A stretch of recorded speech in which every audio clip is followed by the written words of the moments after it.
Daniel Alfredson could read pages from the phone book and the good people of Ottawa would gather to hear it.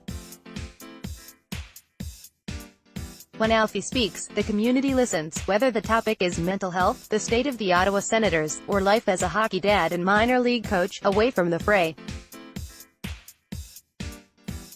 What he reportedly said on Sunday was slightly more provocative than the usual musings of a retired hockey star.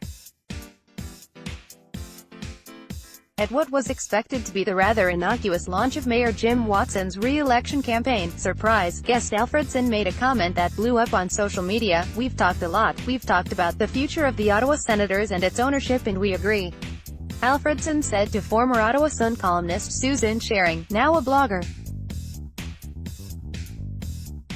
The "we" refers to Alfredson and Watson. "We hope we get a new owner." In the end, Alfredson was merely expressing the sentiments of a majority of Senators fans, a view we knew he shared. The Senators could use a new owner.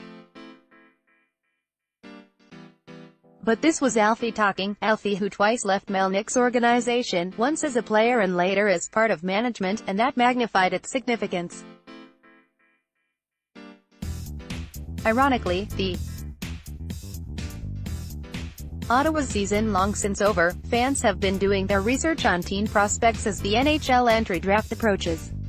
The Senators have the number 4 and no. 22 picks in the first round, important building blocks for the future.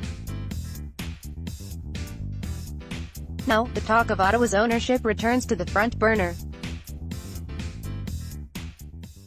That Melnick and Watson are not on the same page has been evident for some time, dating back years to myriad failed project bids by Melnick pitched to the city.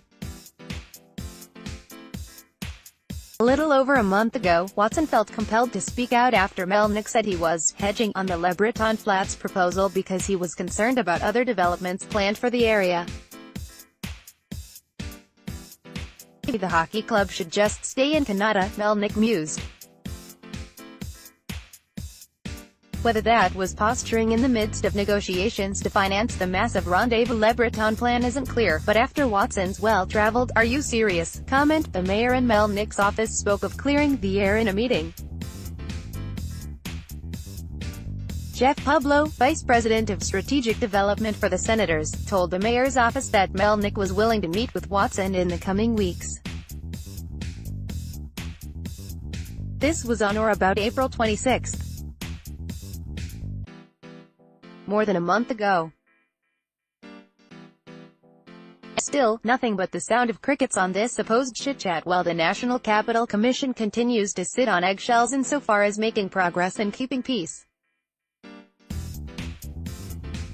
Do you also find it odd that it's easier to schedule a meeting between the U.S. President Donald Trump and North Korean leader Kim Jong-un than between the Ottawa mayor and local NHL owner? Perhaps the other two are actually trying to meet.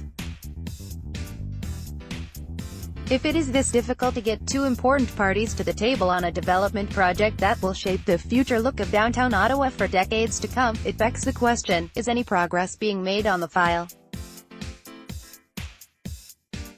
We hope it is something beyond George Costanza in his office, playing with pencils, circa the iconic Seinfeld episode. Though he has been the unofficial mayor of Ottawa for years, Alfredson is relatively new to the actual political arena and no doubt regrets speaking out before a failed attempt to have it stricken from the record. He reportedly told Sharing the chat was off the record, a condition Sharing said the two didn't agree to before the start of their talk. The man Alfredson sought to help in a symbolic way, a Watson, is left to deal with the awkwardness of having his own sentiments out in the open. On Monday, nobody was talking, not Alfredson, Watson or Melnick. It's just as well the cards are on the table. In the big picture, there is no longer any doubt about the level of concern around Melnick's ownership, and Alfredson has added his significant name to the list of those seeking change. In some ways, it is similar to the Ontario election scene, where polls suggest people want something different after 15 years of Liberal government. Coincidentally, Melnyk has owned the Senators for 15 years, and the progress of the hockey club has stalled, other than the blip last spring when the Senators surprised the hockey world by reaching double overtime in Game 7 of the Eastern Conference Final. There isn't a lot of belief that Melnyk has the wherewithal to bring the Senators back to their former glory, such as it was, contending playoff teams between 2003-07, and a trip to the Stanley Cup Final in 2007. Similar doubt prevails over his ability to pull off his end of the Le Breton bargain. Many believe that, in the event of a change in ownership, Alfredsson would be part of the new regime. This will play out over time. Meanwhile, we have no doubt where a couple of Ottawa's primary public figures stand on the question of the Senators' ownership.